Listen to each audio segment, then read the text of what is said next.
Malam hari ini kita boleh bersama-sama kembali di dalam persekutuan doa dan juga di dalam studi Alkitab. Saudara, dalam kehidupan kita sebagai anak Tuhan, kita setiap hari perlu menyadari kehadiran Tuhan.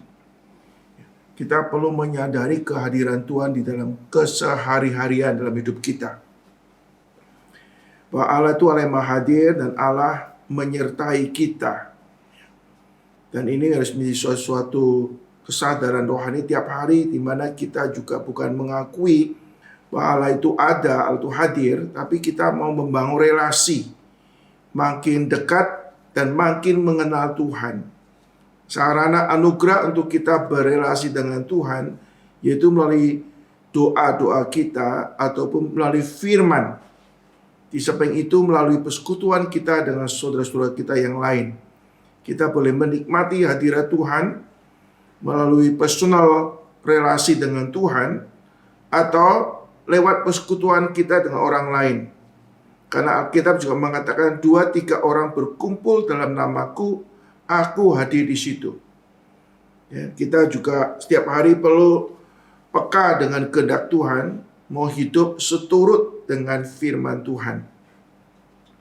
Saudara, kalau kita lihat perjalanan orang Israel sampai puncaknya kita pelajari hari ini, yaitu pembangunan tabernakel, kita melihat kehadiran Tuhan dalam kehidupan orang Israel sejak mereka dibebaskan dari perbudakan di Mesir. Lalu dalam perjalanan mereka mentaati Tuhan, ada tiang awan, tiang api yang menyertai. Bagaimana mereka berespon kepada Tuhan, kita melihat berbagai macam respon. Ada yang sungut-sungut, bahkan sampai yang paling fatal, mereka membuat anak lembu emas untuk disembah. Dan perjalanan orang Israel selama di padang gurun, Allah menyertai dan Allah bahkan memelihara kehidupan mereka. Dan waktu kita mempelajari studi dalam Keluaran pasal yang ke-40, ini boleh kata menjadi suatu klimak atau menjadi puncak di mana mereka boleh membangun tabernakel atau kemah pertemuan yang menyatakan kehadiran Tuhan yang akan memimpin mereka menuju tanah perjanjian atau tanah Kanaan. Nah, saudara, kalau kita coba pikirkan sejenak, saudara, kira-kira perasaan orang Israel bagaimana pada waktu mereka membangun kemah suci atau tabernakel. Saudara, kalau kita melihat minggu lalu kita pelajari bagaimana mereka berantusias membangun, dinyatakan dengan mereka memberikan persembahan-persembahan baik emas, perak, atau kulit, atau kain, dan lain sebagainya. Mereka begitu antusias memberikan persembahan-persembahan. Bahkan sampai suatu saat itu Musa mengatakan sudah cukup, sudah berlebih. Tidak perlu lagi kamu memberi, sudah lebih daripada cukup. Artinya kita melihat saudara, mereka begitu antusias untuk memberi persembahan. Bahkan bukannya itu, saudara, kita melihat adanya orang-orang yang punya skill, punya kecakapan. Mereka bisa kecakapan membuat peralatan dari emas atau masalah menenun atau jahit-menjahit kita pada waktu itu. Mereka berantusias memberikan tenaga mereka. Hampir semua, sebagian besar orang Israel terlibat di dalam pembangunan kemah suci ini. Dari persembahan tenaga mereka dimobilisasi begitu merupa. Mereka membangun tabernakel atau kemah suci.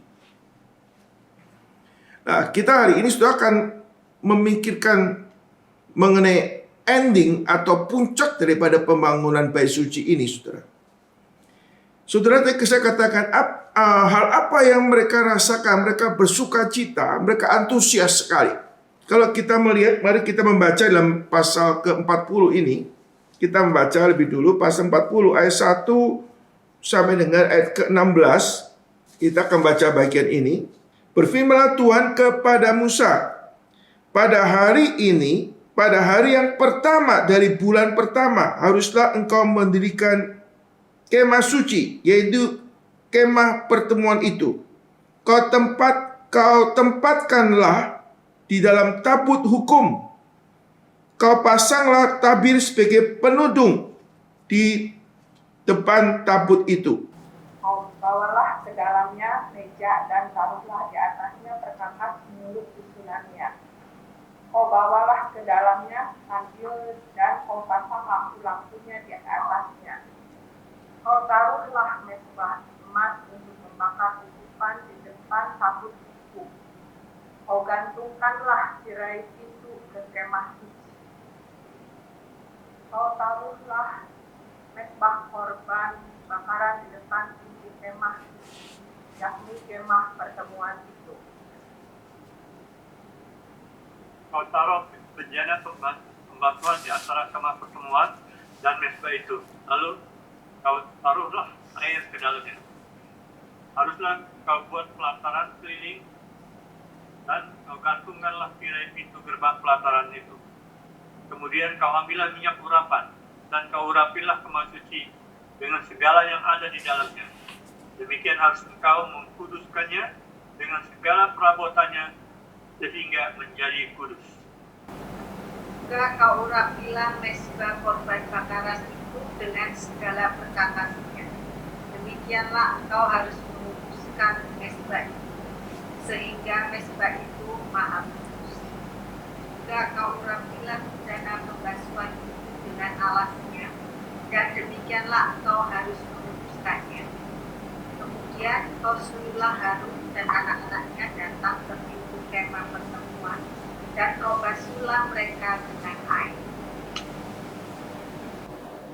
Kau kenakanlah pakaian yang kudus pada Harun, kau rapi dan kau kuduskan dia supaya ia memegang jabatan depan bagiku.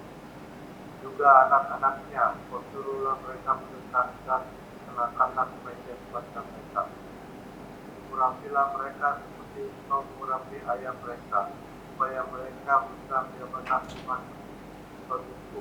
Dan itu terjadi supaya berdasarkan pengurapan itu mereka memegang jabatan depan selama-lamanya turun-temurun. Dan Musa melakukan semuanya itu tepat seperti yang diperintahkan Tuhan padanya.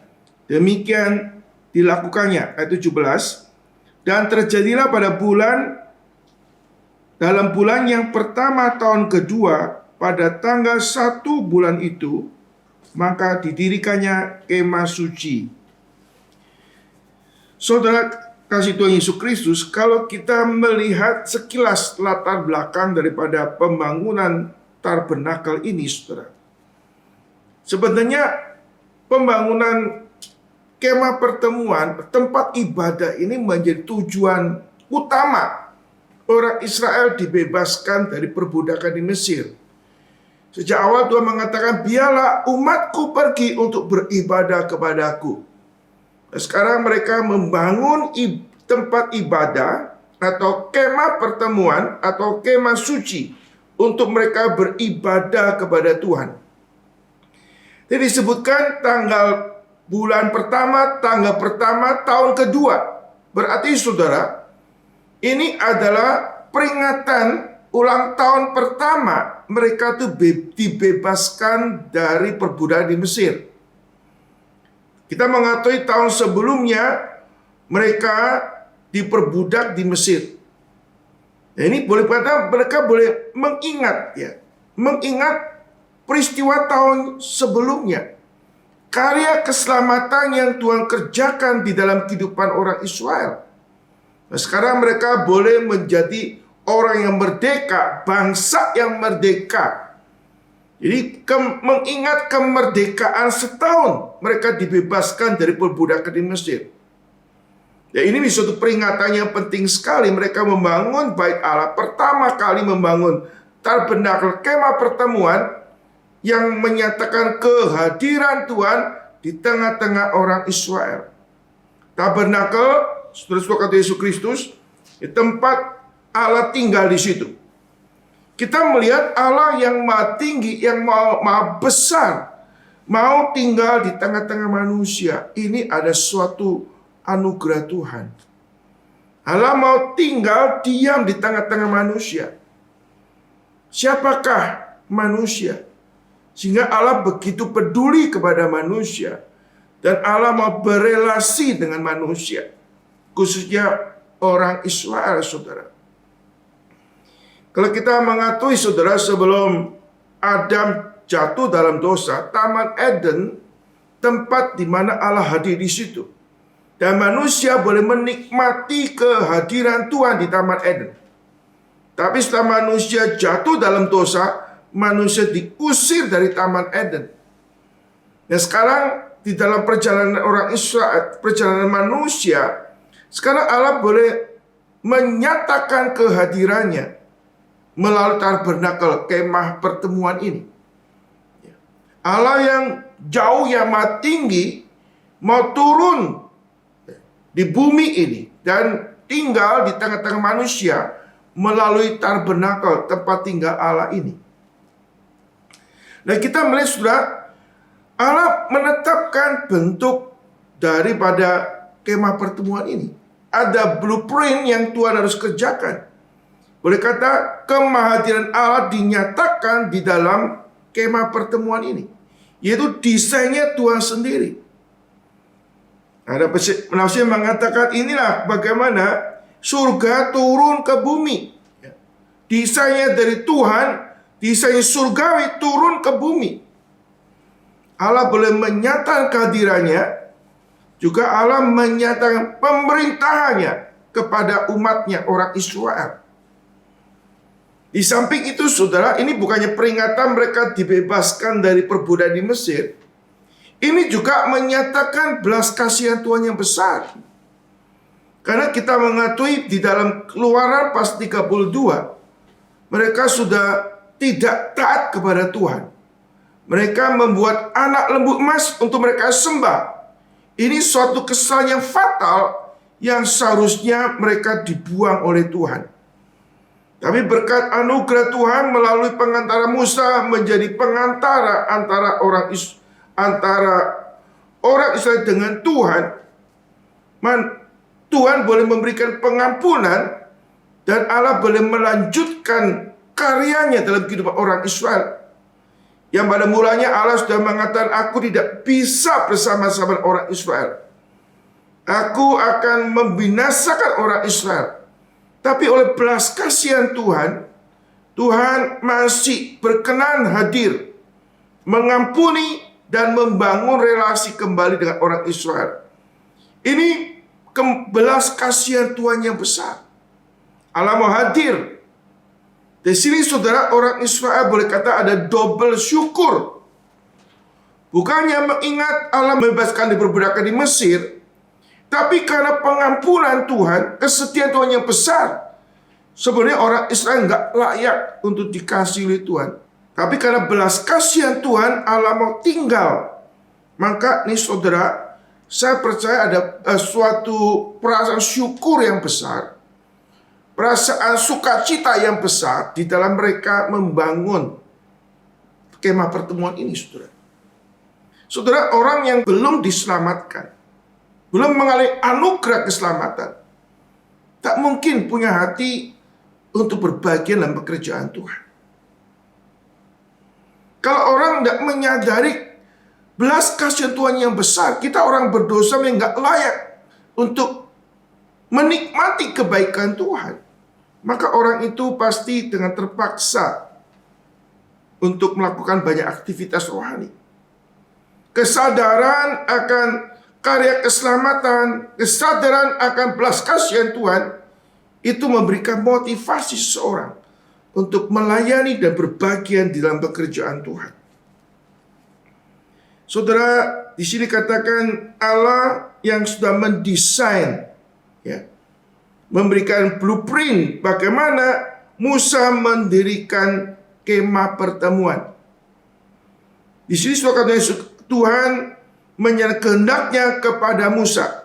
Nah, saudara perhatikan, saudara, di dalam bagian ini, saudara, kalau saya boleh bagi, itu ada 3 bagian, saudara. Yang pertama, Pasal 1 sampai pasal 6 itu berhubungan dengan pengaturan pembangunan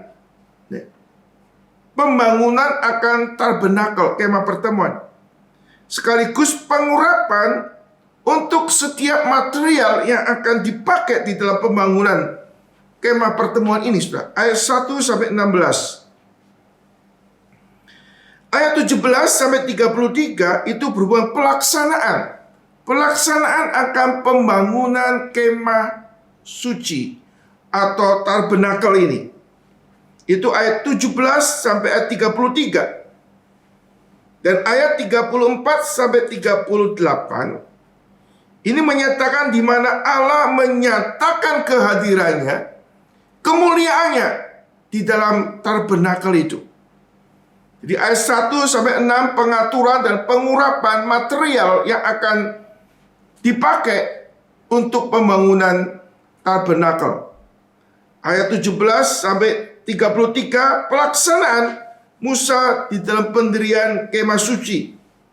Nah, pasal 30 ayat 34 39 bagaimana Tuhan hadir menyatakan kemuliaannya di dalam kemah pertemuan. Nah, Saudara perhatikan di dalam bagian ini, Saudara, ada perubahan berhubungan dengan relasi Tuhan dengan Musa. Sebelumnya Tuhan mengatakan supaya bangsa Israel, supaya mereka membangun kemah pertemuan. Tapi bagian ini sudah mulai berubah dari mereka menjadi engkau. Berarti saudara ini menuju kepada Musa.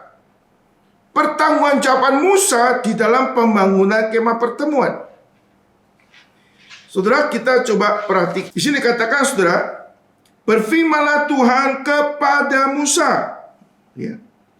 Pada hari ini, pada hari pertama dari bulan yang pertama, haruslah engkau, ya, kata engkau mendirikan kemah suci.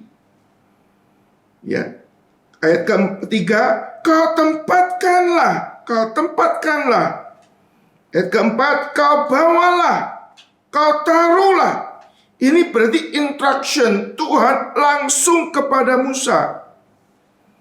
Kalau sebelumnya Tuhan ingin semua orang Israel itu terlibat di dalam mengumpulkan material yang diperlukan, kemudian melibatkan semua orang Israel untuk di dalam proses pembuatan tenda dan pembuatan alat-alat di dalam tabernakel.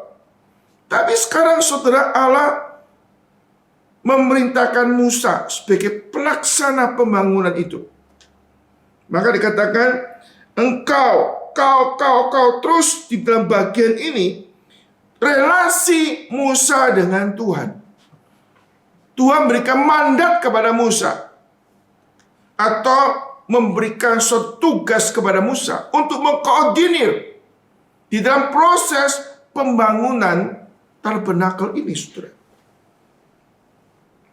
Saudara, kita melihat Musa mendapat instruksi daripada Tuhan dan Musa melaksanakan seluruh perintah Tuhan.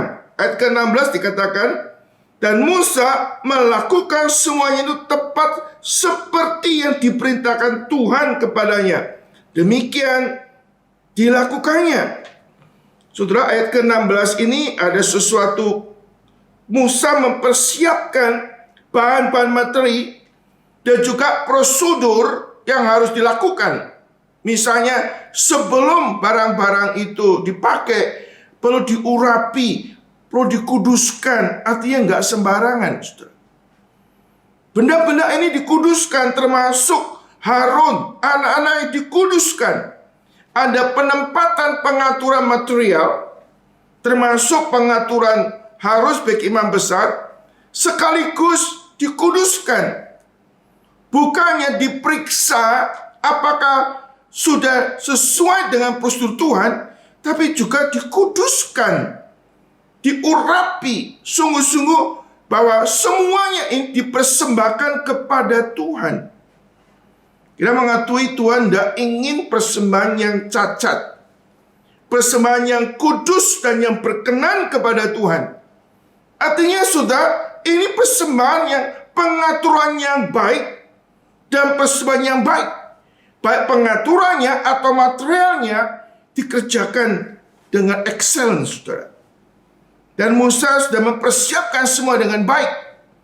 Sehingga dikatakan di sini, dan Musa melakukan semua yang tepat seperti yang diperintahkan Tuhan kepadanya. Demikian dilakukannya.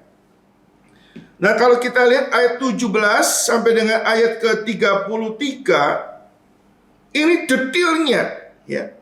Detailnya ada 7 kali Alkitab memberitahu, contohnya ayat 19.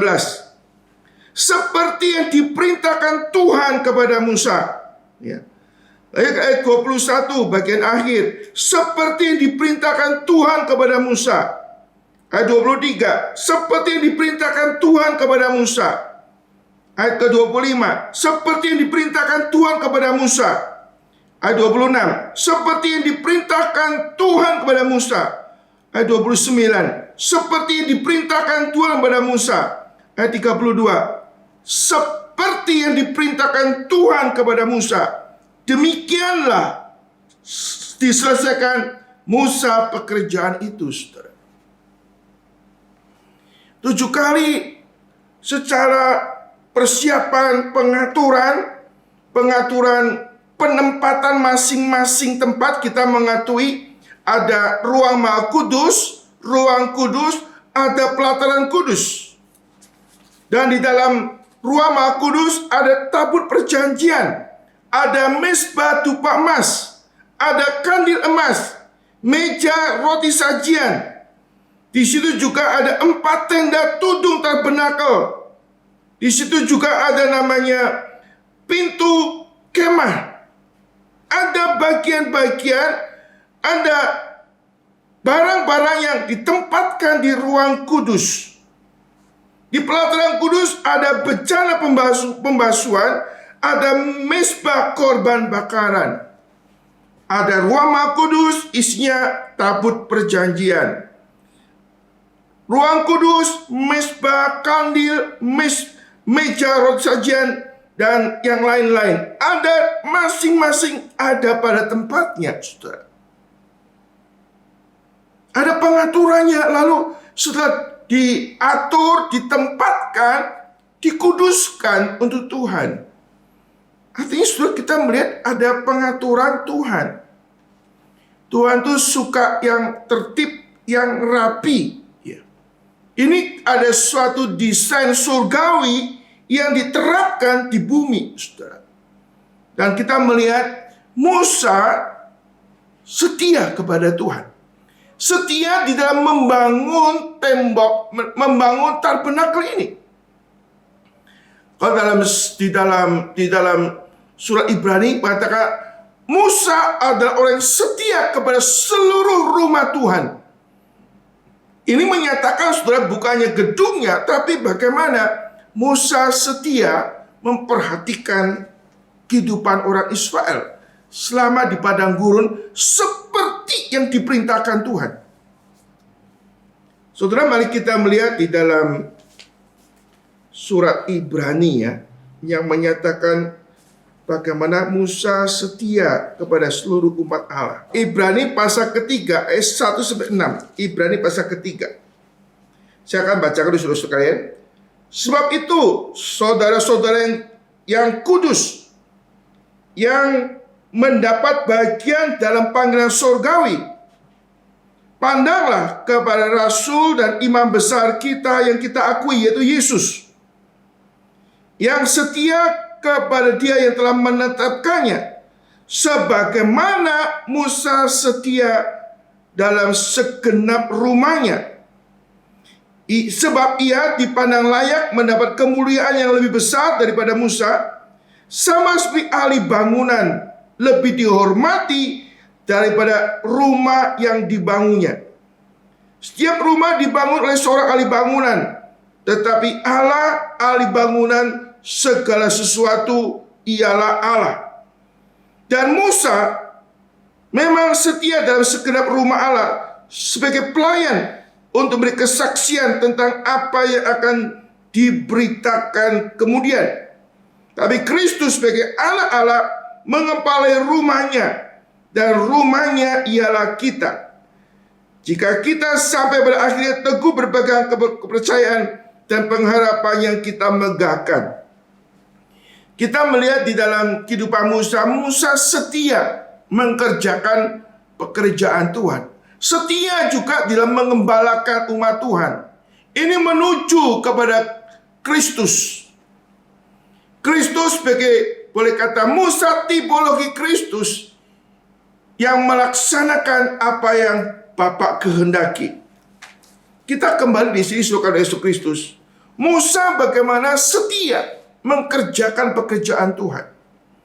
Saudara yang kasih Tuhan Yesus Kristus, kita semua orang-orang percaya dipanggil untuk melayani Tuhan. Dan Tuhan menuntut bagaimana kita menjadi hamba yang benar dan hamba setia. Dan Alkitab mengatakan juga, barang siapa setia perkara-perkara kecil, maka dia setia perkara-perkara besar. Saudara, kadang-kadang Tuhan percayakan kita kepada yang kecil. Kita belajar setia, belajar taat. Tuhan akan percayakan pekerjaan yang lebih besar. Kita mengerjakan yang kecil dan dengan benar, dengan sungguh-sungguh, maka Tuhan akan percayakan pelayanan yang lebih besar, yang lebih mulia untuk kita dipakai oleh Tuhan, saudara. Saudara, kasih Tuhan Yesus Kristus, Musa bagaimana mengerjakan pekerjaan Tuhan. Ada istilah di sini kata dulu pakai mereka, tapi sekarang engkau. Ini tanggung jawab Musa, saudara. Musa diperintahkan Tuhan, dia belajar setia mengerjakan pekerjaan Tuhan. Dia mengatur begitu rapi, lalu dia boleh kata mengkuduskannya. Artinya semua barang-barang ini sungguh-sungguh sadar dipersembahkan kepada Tuhan. Dan Tuhan berkenan apa yang dilakukan oleh Musa, saudara.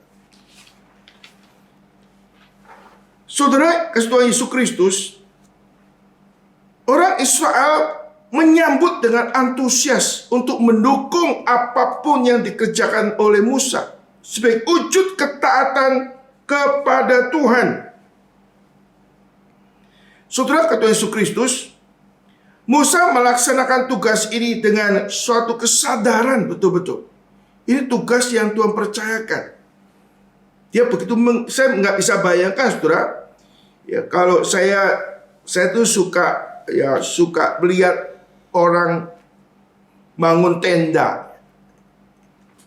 Saya sering kali lihat TV, ada orang bangun tenda, ya, waktu hujan, ya, dan lain sebagainya. Peralatan buat tenda tuh banyak sekali, saudara. Saya nggak bisa bayangkan, saudara, Musa melihat gudang tenda begitu besar sekali dan peralatan begitu banyak sekali, ada patok-patoknya, ada tenda-tendanya. Wah, itu suatu pekerjaan yang tidak mudah, saudara.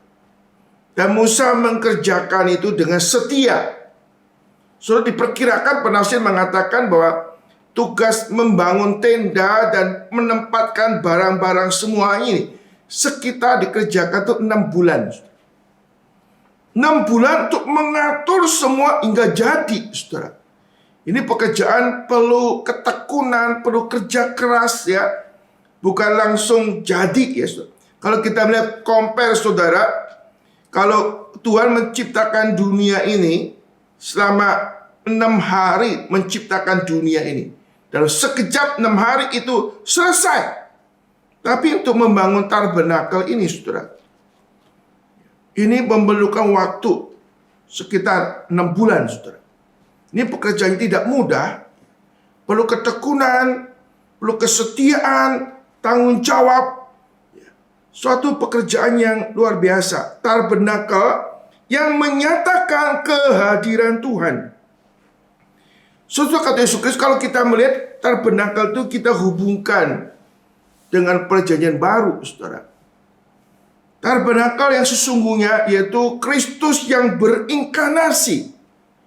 Kristus yang hadir tengah-tengah umatnya. Dia Immanuel, Allah yang hadir tengah-tengah umatnya.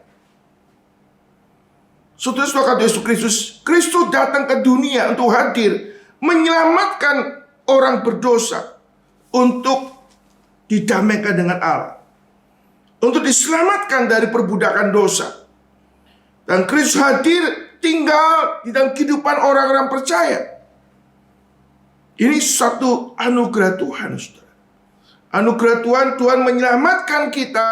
Dia mau hadir dalam kehidupan saudara dan saya, memimpin hidup kita sampai kita bertemu dengan Tuhan di dalam kekalan, saudara. Ini anugerah Tuhan. Istilahnya, saudara, saya katakan sebelumnya juga minggu lalu bahwa kita gereja adalah tubuh bait Roh Kudus, ya.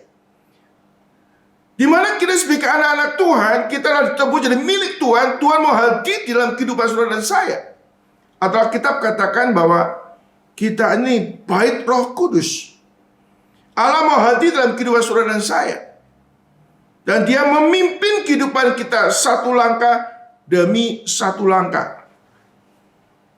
Saudara-saudara Yesus, kita harus setiap hari menyadari kehadiran Kristus sekaligus kehadiran Roh Kudus di dalam kehidupan saudara dan saya.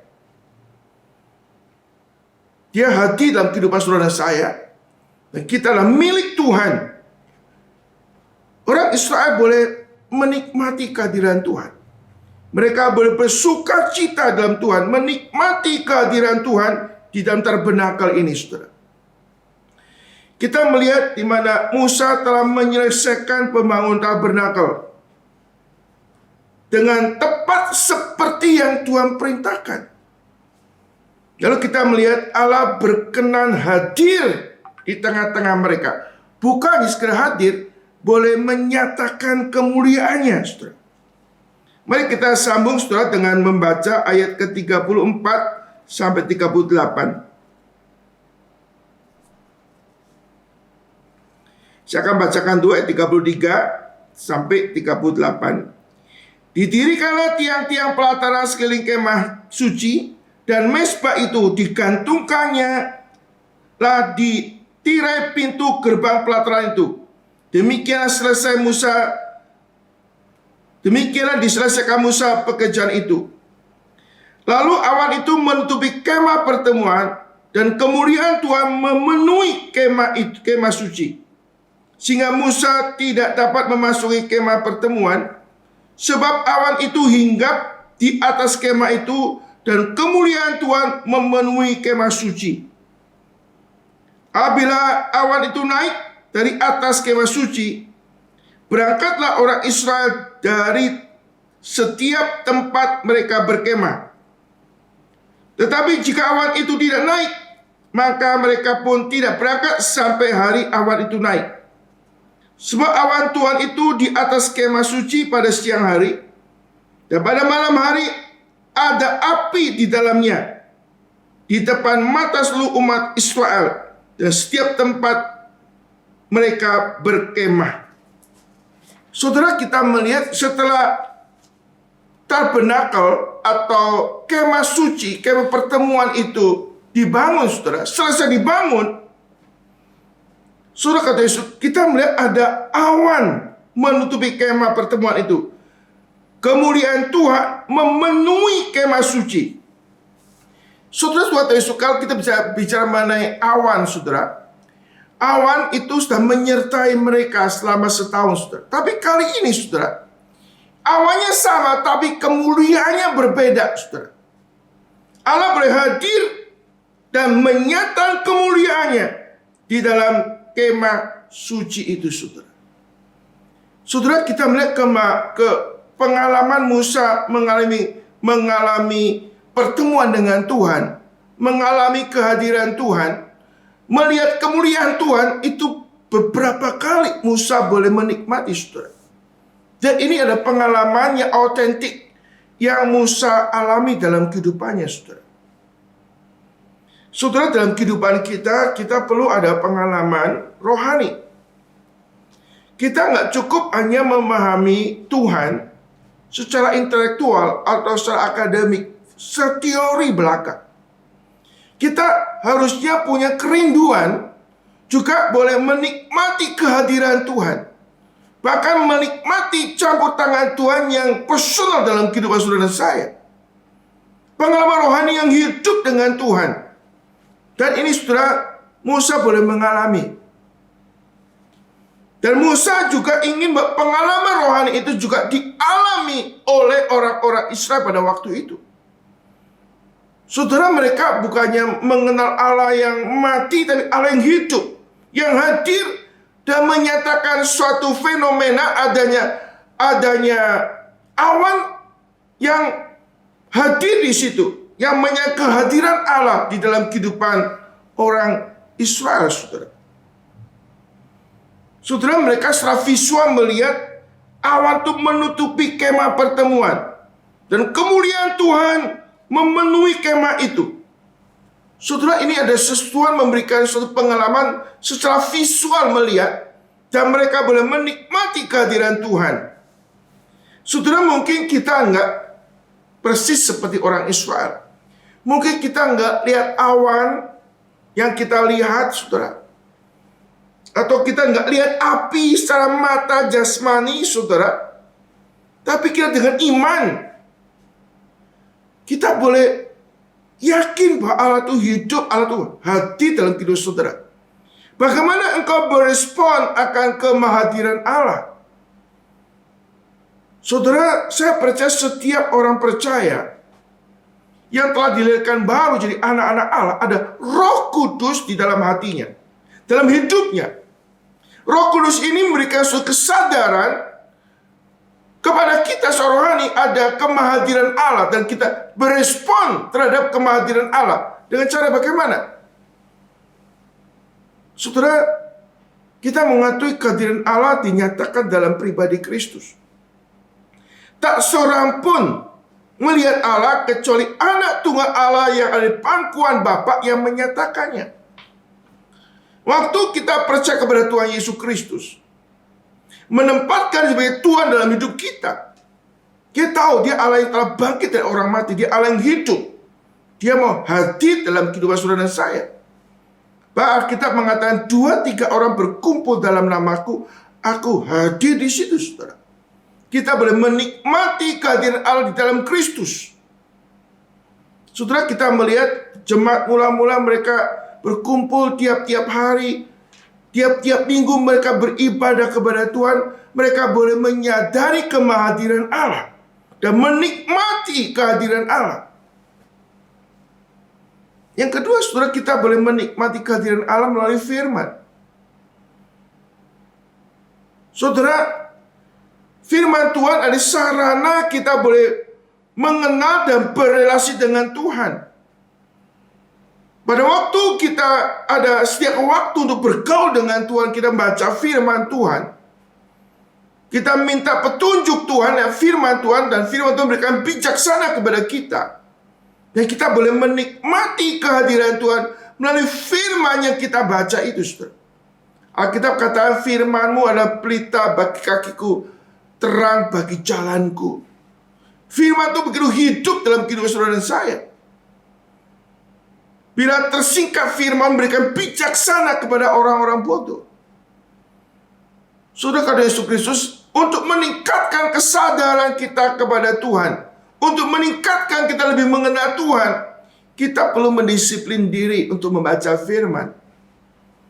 Melalui membaca firman, kita Roh Kudus bekerja sehingga kita makin dibuat mengenal Allah dan menikmati kehadiran Allah melalui firman yang kita baca, saudara. Firman bukan suatu kebenaran sekedar kebenaran objektif, tapi kebenaran yang subjektif. Artinya Tuhan berbicara lewat firman yang kita baca, saudara. Saudara, kata Yesus Kristus, Musa sebelumnya kita melihat Allah langsung berbicara kepada dia. Tapi kita mengakui kemudian Tuhan minta Musa menuliskan seluruh perkataan-perkataan, sehingga ada 5 kitab Musa. Nah, sekarang Alkitab sudah ada 66 kitab tertulis. Ini dokumen-dokumen yang kita bisa belajar untuk lebih mengenal Tuhan, mengerti kehendak Tuhan, mempertajam kepekaan kita untuk mengerti pikiran dan rencana Tuhan. Allah sudah singkapkan dalam kitab suci. Kita perlu rajin membaca firman, mendisiplin diri untuk mengerti firman Tuhan. Di situ Roh Kudus akan menolong kita untuk kita boleh punya mengalami pertumbuhan rohani, makin boleh menikmati kehadiran Tuhan. Yang ketiga sudah Roh Kudus sendiri, Roh kebenaran. Setiap orang percaya mereka telah mengalami pekerjaan Roh Kudus. Bahwa Roh Kudus memperteraikan keselamatan. Roh Kudus bersaksi bersama roh kita bahwa kita anak-anak Allah. Saudara, setiap hari kita perlu dipimpin, dipenuhi Roh Kudus, supaya kesadaran kita tentang keberadaan Allah itu terpelihara. Bahkan pengenalan kita akan Allah makin bertumbuh. Kita harus hidup berpusat kepada Kristus. Kita perlu hidup bagaimana dipimpin oleh firman. Kita perlu hidup bagaimana dipimpin oleh Roh Kudus. Dan itu semua sarana yang Tuhan pakai, kita boleh menikmati kehadiran Tuhan. Ada saat-saat kita boleh merenungkan firman Tuhan, merenungkan karya keselamatan Kristus. Dan itu dipakai Tuhan untuk membawa kita makin boleh menikmati kehadiran Tuhan. Gak ada awan seperti zaman Musa. Gak ada tiang api di zaman Musa. Tapi Tuhan telah menyatakan kehadiran di pribadi Kristus melalui firman Tuhan dan juga melalui pekerjaan Roh Kudus di dalam kehidupan saudara dan saya. Saudara, Yesus dikatakan awan itu menutupi kemah pertemuan dan kemuliaan Tuhan menutupi kemah itu, kemah suci, sehingga Musa tidak dapat memasuki kemah pertemuan sebab awan itu hinggap di kemah itu dan kemuliaan Tuhan memenuhi kemah suci. Saudara, kita mengakui saudara, sebelumnya Musa bisa masuk, ya, menikmati, masuk ke awan, menikmati kehadiran Tuhan. Tapi kali ini saudara, kita melihat awan itu begitu sangat luar biasa, melampaui awan yang biasa. Di sini saudara, ada pengalaman daripada Musa yang ekstra, yang melebihi dari pengalaman sebelumnya, saudara. Menikmati kehadiran Tuhan sampai suatu saat dia tahu bahwa Tuhan lebih mulia daripada yang pernah dia bayangkan, saudara. Ini ada suatu pertumbuhan rohani daripada Musa, menyaksikan Tuhan yang lebih mulia daripada sebelumnya, sampai dia nggak bisa masuk ke dapat kemah pertemuan itu untuk lebih dalam melihat kemuliaan Tuhan, saudara. Saudara, bagaimana kehidupan rohani saudara? Makin hari engkau boleh makin mengenal Tuhan, menikmati Tuhan. Paulus pernah mengatakan, segala sesuatu ku anggap sampah karena Kristus. Karena pengenalanku akan Yesus Kristus jauh lebih mulia daripada segala sesuatu. Artinya saudara, Paulus mencapai suatu titik perkembangan rohani, ya, di mana dia anggap segala sesuatu itu nggak ada nilai dibanding dengan Kristus. Demikian juga Musa melihat kemuliaan Tuhan yang besar di dalam tabernakel itu. Allah boleh menyatakan, mensingkapkan kemuliaan yang lebih besar dalam kehidupan daripada Musa. Saudara, kita dalam hidup kita, saudara, kita perlu melihat, kita perlu bertumbuh makin hari, makin melihat, mengalami kemuliaan Tuhan. Lalu saudara, apa yang menghambat saudara kita tidak melihat kemuliaan Tuhan? Atau tidak menikmati kehadiran Tuhan itu? Saudara, karena masih ada dosa, ada kedagingan yang sering menghambat kita, atau menjadi suatu selubung, atau menjadi suatu seperti kabut yang menghalangi kita boleh menikmati kehadiran Tuhan dan melihat kemuliaan Tuhan, saudara. Di dalam surah Ibrani pasal yang ke-12 katakan, karena begitu banyak saksi yang begitu banyak melihat kita, mari kita mendengarkan segala beban dan dosa yang begitu merintangi kita. Dan berlomba dengan tekun adalah perlombaan diwajibkan bagi kita. Ada beban dan dosa yang merintangi kita, sehingga kita nggak menikmati kehadiran Tuhan, dan kita tidak melihat kemuliaan Tuhan di dalam kehidupan saudara dan saya. Saudara-saudara kata Yesus Kristus, Allah itu Allah yang Maha Suci, Maha Mulia. Dikatakan di dalam Injil Matius, saudara, berbahagialah orang yang suci hatinya, karena dia akan melihat Tuhan, menikmati hadiran Tuhan, menyaksikan kebesaran Tuhan di dalam kehidupan saudara dan saya. Musa dan perjalanan rohaninya boleh menikmati kehadiran Tuhan, saudara. Berikutnya kita melihat, saudara, apabila awan itu naik dari atas kemah suci, berangkatlah orang Israel dari setiap tempat mereka berkemah. Tetapi jika awan itu tidak naik, maka mereka pun tidak berangkat sampai hari awan itu naik, saudara. Kita lihat, saudara, waktu kita menyadari kemahadiran Tuhan, kemuliaan Tuhan di dalam awan itu, saudara, kita belajar. Kita lebih lanjut, saudara, kita harus mau taat kepada Tuhan. Awan itu, awan atau tiang api itu berjalan, saudara. Artinya dinamika kehadiran dalam hidup saudara dan saya, kehidupan kita sebagai anak Tuhan. Allah yang hadir dalam hidup saudara, dia bukan sekedar menyertai, memberkati saudara, dia memimpin kehidupan kita. Saudara, waktu kita menyadari kehadiran Tuhan, dan kita mau mengakui dia, mau taat kepada dia, maka Tuhan itu akan memimpin kehidupan saudara dan saya. Tiang awan, tiang api itu akan memimpin arah kehidupan saudara dan saya. Alkitab katakan, firman-Mu ada pelita bagi kakiku dan terang bagi jalanku. Saudara, ini ada suatu dinamika. Tiang awan, tiang api itu tidak statis, tapi dinamis dan progresif, saudara. Kita melihat skema pertemuan itu dibuat portable, berpindah-pindah, saudara. Kadang-kadang kita menikmati comfort zone, ya, menikmati rasa nyaman kita, sehingga kita nggak siap untuk mengikut caranya Tuhan, mengikut kehendak Tuhan. Kita kadang-kadang merasa ini tempat ini paling baik, paling nyaman menurut saudara.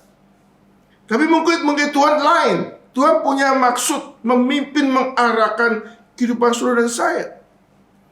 Yang awal sudah bisa bayangkan, waktu kita mengakui Tuhan yang hidup, yang berdaulat dalam kehidupan saudara, maka kita berusaha untuk mengikuti dinamika Tuhan. Saudara, waktu mereka sudah membangun tabernakel yang begitu repot, begitu sangat complicated gitu ya. Saudara, saatnya kadang-kadang Tuhan harus memimpin kita pindah tempat yang lain. Pindah tempat yang lain. Saudara, dan perpindahan ini berkali-kali mereka harus jalan terus, saudara. Oh, tidak gampang, saudara. Saudara, waktu bangun tabernakel mereka antusias, sudah bangun selesai. Contohnya, saudara, setelah bangun baru 7 bulan, suruh pindah. Waduh, saudara, itu berat sekali. Saya ada pengalaman 1 kali aja berat. Pindah, ya, pindah dari Canningfield pergi ke Queen Park. Wah, repot sekali, saudara, capek sekali, ya kan? Sudah pindah, harus atur lagi barang, bersih-bersih. Bayangin kalau tiap tahun seperti itu, saudara. Wah, itu betul-betul melelahkan, capek atau capko. Itu tidak gampang, saudara. Ikut Tuhan tuh kadang-kadang kita mengalami seperti itu. Kita mengikut dengan menyangkal diri.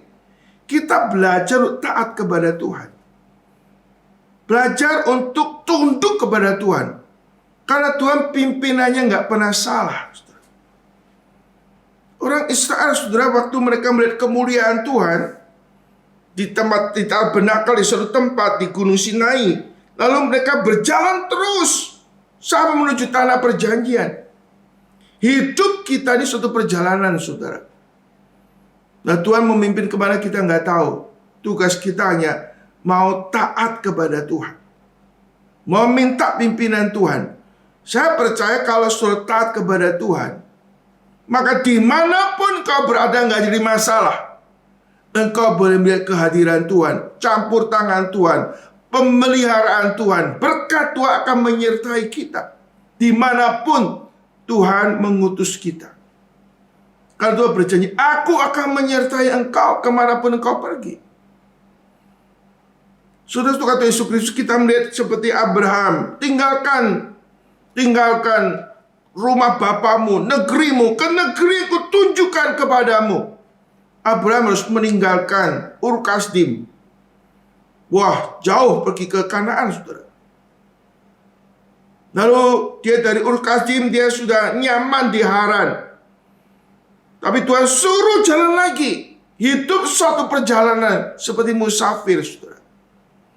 Dimanapun Abraham pergi, dia membangun mezbah, menyerukan nama Tuhan, melihat campur tangan Tuhan. Saudara, kata Yesus Kristus, hidup kita sebagai anak-anak Tuhan, Tuhan akan menyertai kita. Tuhan akan memelihara kita. Tugas kita apa? Taat kepada Tuhan. Saudara, tiang awan naik ke atas kemah, berangkat orang Israel dari tempat mereka berkemah.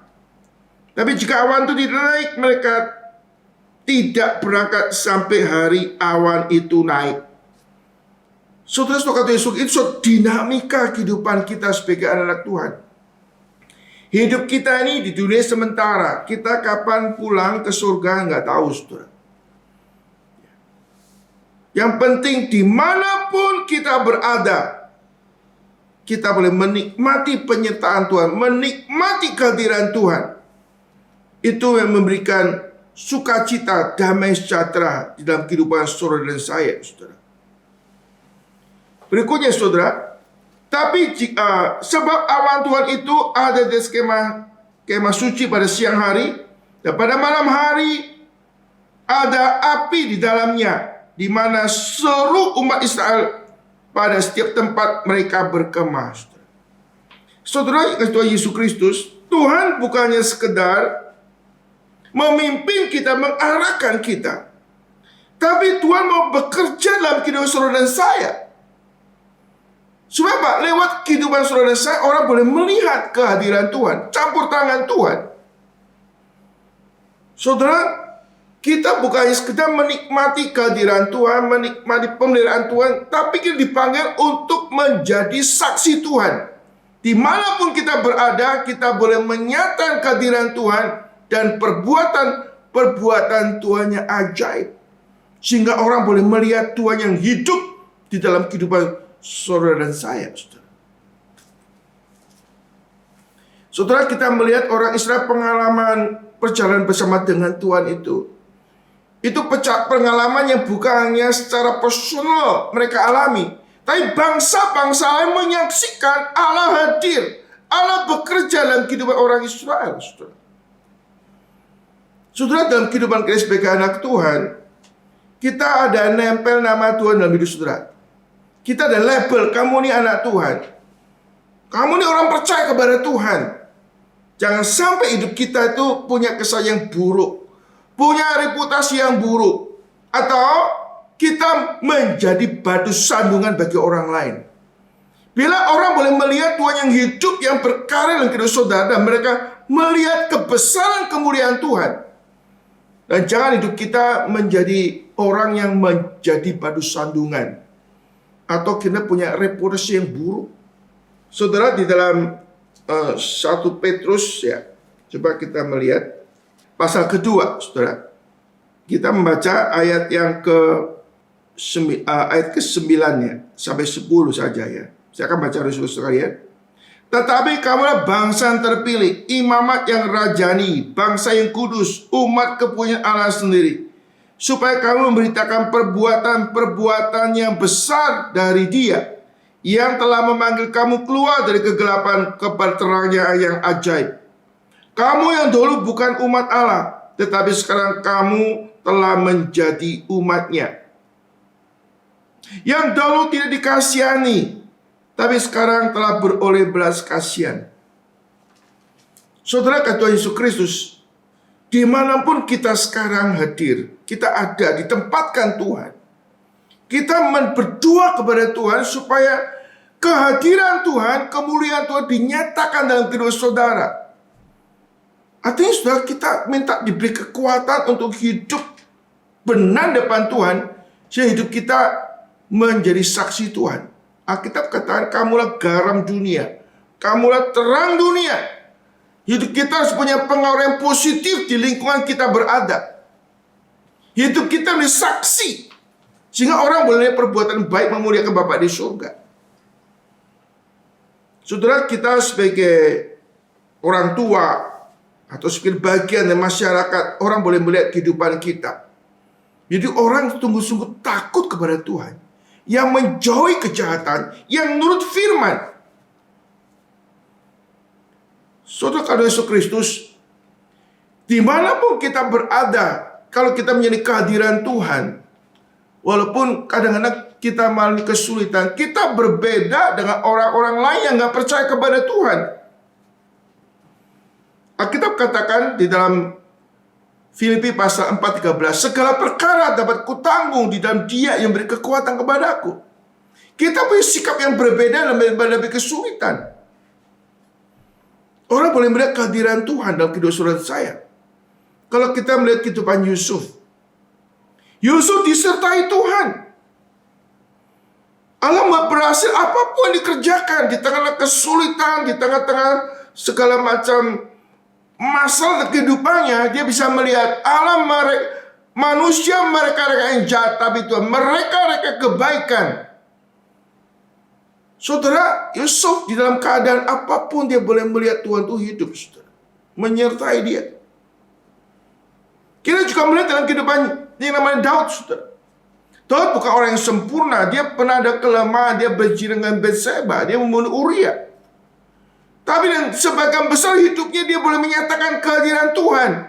Sehingga di tengah kesulitan dia mengatakan, Tuhan gembalaku yang baik, takkan kekurangan aku. Yang memberikan aku di padang berumput hijau, yang aku kain yang tenang, yang menyegarkan jiwaku. Sekalipun aku berjalan dalam kekelaman, aku gak takut bahaya. Sebab Engkau besertaku, gadamu dan tongkatmu telah menghibur aku. Kebajikan kemuliaan balaka mengikuti aku seumur hidupku, dan aku akan diam dalam rumah Tuhan sepanjang masa. Kehadiran Tuhan membuat Daud itu merasa cukup. Dikatakan, the Lord is my shepherd, I shall not want. Tuhan gembalaku, gak ada sesuatu lagi yang aku perlukan lagi. Engkau hadir sudah lebih daripada cukup, saudara. Saudara, sebagai Yesus Kristus, kita sebagai anak Tuhan, kita boleh menikmati kehadiran Tuhan di situasi apapun dalam kehidupan saudara saya. Kita boleh memuliakan Tuhan dalam kondisi apapun. Kenapa? Di tengah kesulitan, Tuhan tidak pernah meninggalkan kita. Dia yang hidup. Dia akan memberikan kekuatan, kemenangan iman kepada saudara saya. Orang Israel boleh menikmati kehadiran Tuhan dan tabernakel. Allah hadir tengah-tengah mereka. Allah campur tangan dalam hidup mereka. Dan mereka dipakai oleh Tuhan menyatakan kehadiran Tuhan, kemuliaan Tuhan dalam kehidupannya.